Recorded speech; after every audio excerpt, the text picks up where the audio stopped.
আপনি মর্নিংয়ে তো toothpaste use করেন আপনার দাঁতের জন্য। কি টুথপেস্ট ইউজ করেন? আপনি কি ফরএভারের ব্রাইট টুথ জেল ব্যবহার করতে চান, যেটা আপনার ফ্লোরাইড ফ্রি? আর এটাতে আছে আরও অনেক কিছু অপরচুনিটি। যদি আপনি জানতে চান তাহলে আমার ডিসক্রিপশানে গিয়ে লিঙ্ক আছে, ওখানে আপনি দেখতে পারেন।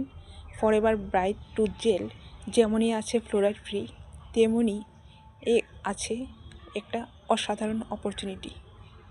লিঙ্কস গিয়ে দেখবেন, আর আমার চ্যানেল সাবস্ক্রাইব আর শেয়ার করতে ভুলবেন না।